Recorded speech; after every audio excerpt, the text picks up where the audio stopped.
విభీషణ శర్మ గారు బ్రహ్మోత్సవాల్లో ఎవరైనా దృశ్యం చూడకుండా కేవలం శ్రవణం వింటే కూడా కళ్ళకు కట్టినట్టు వర్ణించే ఆ కంఠం ఎవరిదంటే వారిదే. అన్నమయ్య ప్రాజెక్ట్ స్పెషల్ ఆఫీసర్గా డైరెక్టర్గా వ్యవహరిస్తూ ఆధ్యాత్మికవేత్తగా వారి ప్రయాణాన్ని తిరుమల తిరుపతి దేవస్థానములతో కొనసాగిస్తున్న వారు ప్రస్తుతం ఇవాళ మన స్టూడియోలో ఉండడం మనకి మహద్భాగ్యం. నమస్కారం సార్, స్వాగతం. నమస్తే సార్.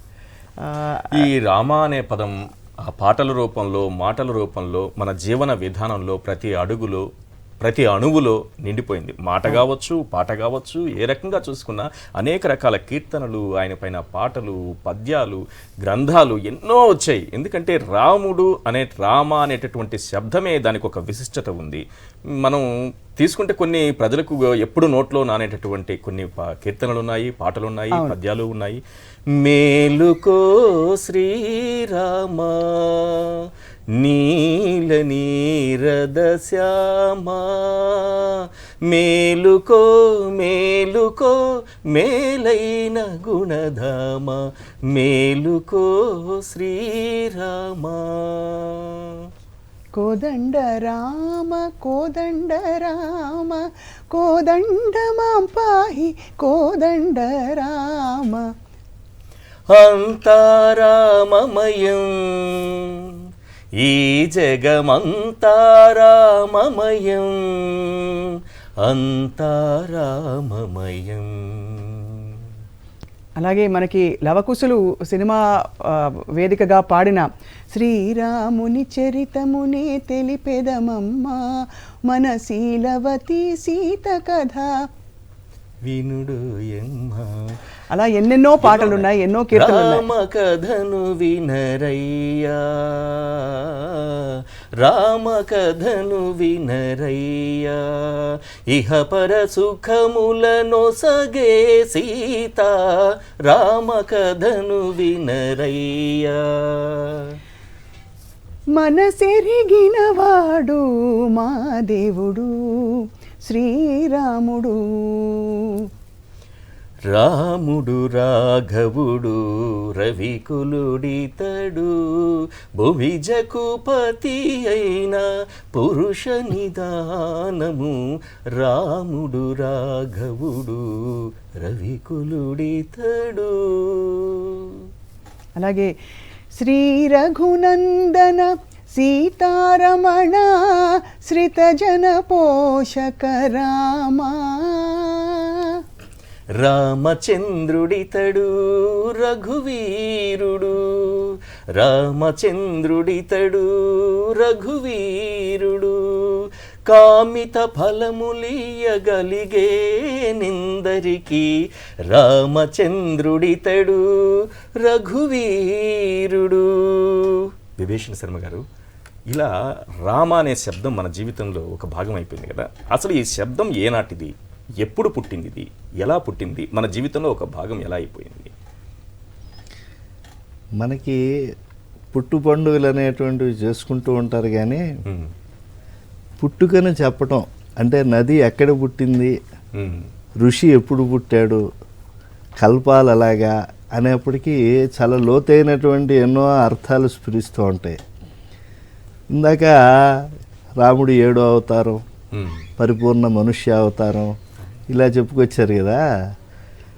అసలు ఇది రామపదేనాసౌ పరం బ్రహ్మాభిధీయతే అంటే పరబ్రహ్మమునకు ఉండేటువంటి పేరు ఏమిటి అంటే రాముడు అని. పరబ్రహ్మం ఎప్పుడు వచ్చాడు? ఈ కాలంలో వచ్చాడు, ఈ కాలంలో ఉంటాడు, ఈ కాలంలో ఉండడు, ఇక్కడ ఉంటాడు, ఇక్కడ ఉండడు, ఇలాంటివి ఏం చెప్పలేరు కదా. అలాగే రామనామము యొక్క వ్యాప్తి కూడా తమరు ఇప్పటిదాకా పాటల్లో చెప్పుకుంటూ వచ్చారు. విశ్వనాథ సత్యనారాయణ గారు మన తెలుగువారు, రామాయణ కల్పవృక్షం రాసినటువంటి వారు. వారు కల్పవృక్షం అంతా రాసిన తర్వాత నా రాముడు అని చెప్పి ఒక పుస్తకం రాశారు. దాంట్లో బాలరాముడు గురించి రాశారు. మనకి చూడండి చాలా ఆశ్చర్యకరమైన అంశం, మనకి పురాణాల్లో వాటిలో ఉన్నప్పటికీ రామకథ అనేప్పటికీ మూలం ఎక్కడి నుంచి తీసుకుంటాం? వాల్మీకి మహర్షి రచించినటువంటి రామాయణం నుంచి తీసుకుంటాం. మనకి 16వ సర్గలో రామచంద్ర ప్రభువు పుడతారు. ఏమిటో మరి హడావిడి తెలియదు, ఆయన 16వ సర్గలోనే పెద్దవాడు అయిపోతాడు. ఇప్పుడు రామలల్లా అనగానే రామాయణం తిప్పంగానే బాలరాముడి గురించి మనకేం కనపడదు. ఎందుకంటే ఆయన పుట్టారు అని చెప్పి యజ్ఞప్రసాదంగా వారు ఈ భూమిలోకి వచ్చారు, పరుడు నరుడిగా వచ్చారు అని అనగానే పెద్దలు వచ్చేస్తారు, సభలో చర్చ జరుగుతూ ఉంటుంది. రామచంద్ర ప్రభు అప్పటికే చతుర్వేదాలు ధనుర్విద్యాదులు అన్నీ అభ్యసించేశారు, యజ్ఞరక్షణార్థం తీసుకువెళ్తాము అని చెప్పి విశ్వామిత్రులు వారు వచ్చేశారు. అప్పటికే కులగురువు అయినటువంటి వశిష్ఠుల వారితో రామచంద్రుల వారి పెళ్ళి ఎలా చేయాలని ప్రస్తావన చేస్తూ ఉన్నారు. ఇది రామాయణంలో కనిపించేటువంటిది. అవును.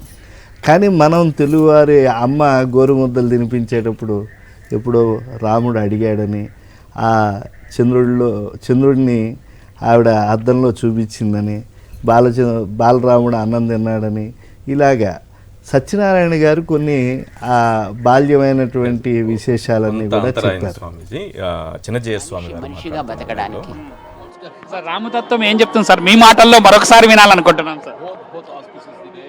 రాముడు మనని మనం సరిదిద్దుకోవడానికి ఒక అద్దం లాంటి వాడు.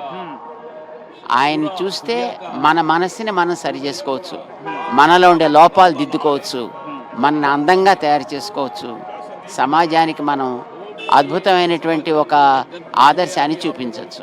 సార్ 500 సంవత్సరాల తర్వాత బాలరాముడి ప్రతిష్టాపన ప్రాణ ప్రతిష్ఠన జరగడం అనేది ఎట్లా అనిపిస్తుంది సార్? ఓ ఇతిహాసానికి బంగారు అక్షరాలతో లిఖించే రోజు ఇది. సో చూస్తున్నాం చిన్నజీవి స్వామీజీ నరరూప నారాయణ లేనటువంటి చిన్నజీయర్ స్వామి వారు మంచి మాట అన్నారు. మనల్ని దిద్దుకోవడానికి ఒక మణిదర్పణం రామచంద్ర ప్రభు యొక్క జీవన విధానము అని. మీరు చూడండి, జీవితంలో రాముడు ఎంతగా ఉన్నాడు. మామూలుగా ఫలాలు తీసుకున్నాం అనుకోండి రామాఫలం, పక్షులు తీసుకున్నాం అనుకోండి రామచిలుక, చిన్న సీతాకోక చిలుక, ఇలాగా ప్రతి మన జీవన విధానంలో ఉండేటువంటి ఫలాదుల్లో, వృక్షాల్లో, అలాగే అనేకమైనటువంటి వస్తువుల్లో సీతారాముల యొక్క పాటలు పెట్టుకున్నాం. అలాగే మన పెళ్లి పాటల్లో వీటిల్లో అసలు పెళ్లి పత్రిక వేసుకుంటే జానక్యా కమలామలాంజలి పుటేయా పద్మరాగాయితాహ అని ఉంటుంది. మనకు కష్టం వస్తే ఎవరి పేరు చెప్తామండి? రాముడి పేరు. ఆకలేస్తే ఏమంటాం? రామచంద్ర అని రామునే. అందుకే ఏమన్నారంటే శ్రమ పొందన్ క్షుధయున్ పిపాసయును తీరన్ క్లిష్ట కార్యాంత విశ్రమమందన్ నిద్రయుం పండుకొన నిద్రన్ మేలుకొన్నన్ సర్వభూప్రజకు వచోగ్రిమ భాగంబుల తండ్రి రామచంద్రాటన్న మహామంత్రమే గోచరించు సుమహానందము సంధించుచు.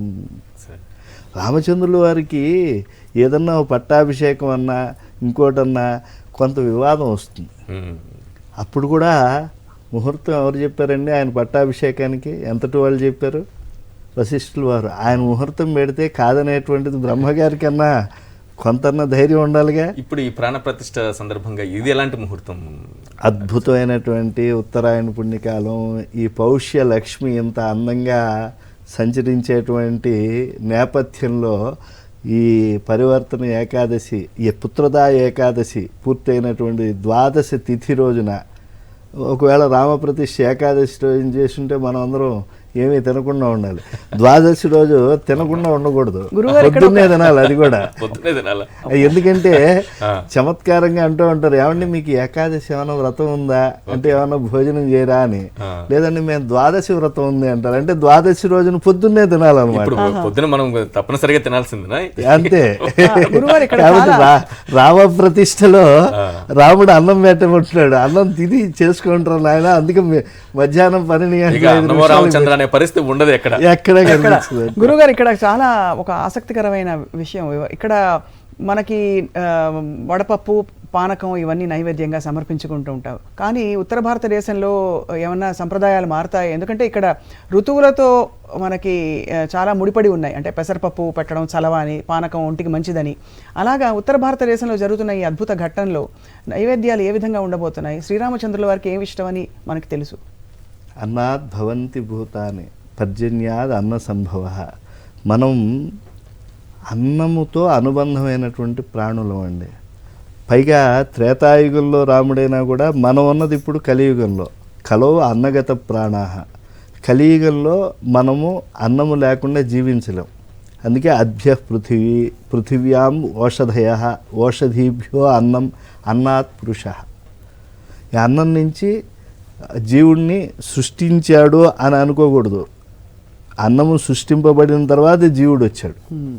దీన్ని కాస్త పరిమితంగా తినాలి. అద్యతే అత్తి చ భూతాన్ని తస్మాత్ అన్నం తదుచ్యతే అని. ఎక్కువగా తినేసినా బతకడు వాడు. బాగా తిన్నవాడు బాగా బతికాడని లేదు, దాన్ని పరిమితంగా ఉండాలి. కాబట్టి ఈ అన్నము అనేటువంటి దాన్ని ఎప్పుడు మనం తినకూడదు. దీన్ని ఎలా తినాలి? ప్రసాదంగా తినగాలి. ఆత్మారాముడికి ఇచ్చి మనం దాన్ని మామూలుగా రామార్పణమస్తు కృష్ణార్పణమస్తు అని చెప్పి భావనం చేసి అది ప్రసాదమైంది అని చెప్పి భావించి అప్పుడు తింటూ ఉంటారు. మనకి ఔత్తరాహిక సాంప్రదాయం ఏమిటి, దాక్షిణాత్య సంప్రదాయం ఏమిటి? మనమేమో ఇక్కడ వడపప్పు పానకం ఇవన్నీ వేస్తూ ఉంటాం. రాముల వారి యొక్క కళ్యాణం అనగానే చలివేంద్రాలు వేస్తూ ఉంటాం అని చెప్పారు. మరి ఔత్తరాహికులు ఏమిటి? ఎవరు ఏ ఆహారాన్ని ఇష్టంగా తింటారో అది భగవంతుడికి ఇష్టము అని భావించాలి. ఆయన ఎవరండి? మన ఆత్మ. కంబడ్ అనేవాడు రామాయణాన్ని అనువాదం చేశారు. ఆ కంబర్ అనే మహాకవి అంటారు, రామచంద్రుల వారికి కిరీటం పెట్టారట, ప్రజలంతా తలలు తడువుకున్నారట. ఏమిటి దీంట్లో అర్థం అంటే, ఆత్మారామునికి పట్టాభిషేకం జరుగుతుందంటే ఎవరి నెత్తిన కిరీటం ఉంది? ఈరోజు అయోధ్యలో రామ మందిర నిర్మాణం జరుగుతోందంటే ఎవరి మందిరం అది? మన రాముడు.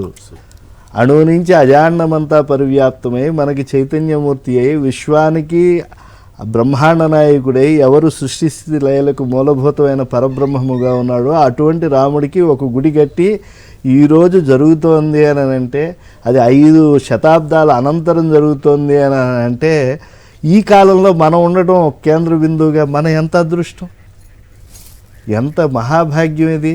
కాబట్టి మనము ఏ ప్రసాదాలు మనం ఇష్టపడుతూ ఉంటామో మనం భగవంతుడికి ఇవి అనేటువంటి పెద్దలు చెప్పారు కదా.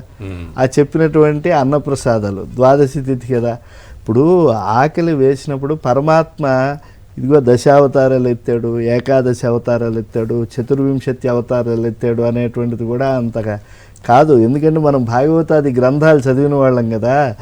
ఋషులంతా ఒకసారి ఏకాదశి వ్రతం చేశారండి.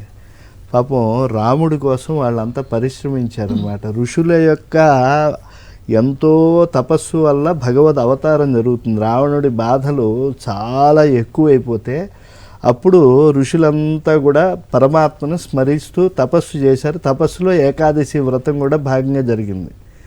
స్థాపకాయచ ధర్మస్య ప్రశమనో తదితరాయచ. భగవద్ అవతారం ఎందుకు? ధర్మాన్ని స్థాపించడానికి, తదితరమైనటువంటి దాన్ని తొలగింపచేయటానికి. అవును. ఋషులకు ఆకలి వేసి కన్నీళ్లు పెట్టుకున్నారు. అంటే ఆకలితో ఋషులు ఉండటం అనేది మామూలు సర్వసాధారణం. మనలాంటి వాళ్ళు ఎప్పుడైనా కూడా కొంచెం ఆకలైనా కూడా తట్టుకోగలుగుతున్నాం. మరి ఋషులు ఏమిటండి కళ్ళమ్మడి నీళ్లు పెట్టుకోవటం అని అంటే, ద్వాదశి వచ్చిన తర్వాత ఉదయాన్నే తినాలి కదా ఈ రోజులాగా.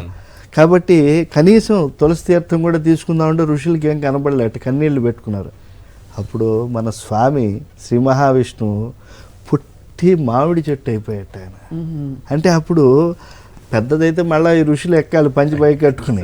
కాబట్టి అది కూడా లేకుండా హాయిగా ఆ మధురమైన ఫలాలు కనుక్కొని దాన్ని తీసుకుని అక్కడ ఉండేటువంటి జలాల్లో కడుక్కొని ఆ ముచ్చికి తీసేసి రామార్పణ వస్తువునని గబుక్కున అలా తల్లి పయ్యద నుంచి ఎలా అయితే హాయిగా రసాన్ని తీసుకుంటారో అలా మావి రసాన్ని వాళ్ళు తీసుకుని తృప్తులై హమ్మయ్య రామచంద్ర అన్నారు. క్షుదయం పిపాసేను తీరన్ క్లిష్ట కార్యాంత విశ్రమవందన్. ఎవరికైనా కూడా భారతావనిలో వచ్చేటువంటి, భారతావని కాదు యావత్ జాతికి, ఈ దేశంలో పుట్టి పెరిగినటువంటి వాళ్ళు, ఈ దేశ సంతతికి చెందినటువంటి వాళ్ళు అందరూ కూడా ఈరోజు ఇంత వైభవమైన పర్వాలు చేసుకుంటున్నారండి. ఏమిటండి ఒక మాట విన్నాను నేను, అది మీరు చెప్పాలి. ఒక కుటుంబం అప్పుడే ఈ రామ మందిరం ఏర్పడుతోందని తెలిసినప్పటి నుంచి కడుపు కట్టుకుని వాళ్ళు కుటుంబంలో 108 బంగారు పూలు తయారు చేసి పట్టుకెళ్ళి ఆ రామమందిరం ట్రస్ట్ వాళ్ళకి సమర్పించారట యథాశక్తిగా. అంటే ఉడత సాయం అందుకున్నటువంటి వారు. కాబట్టి శబరి ఎంగిలి బిళ్ళకు చేయి జాచినటువంటి వారు. కాబట్టి వారికి అక్కడ భక్తి ప్రధానం తప్పించి దాని విలువ ఎంత అని కాదు కదా. కాబట్టి ఆనందంగా అందుకుంటారు. అందుకే ఆనందం ఎవరి నుంచి స్రవిస్తుంది? మన హృదయంలో ఎవరు ఉంటారు? రాముడు ఉంటారు.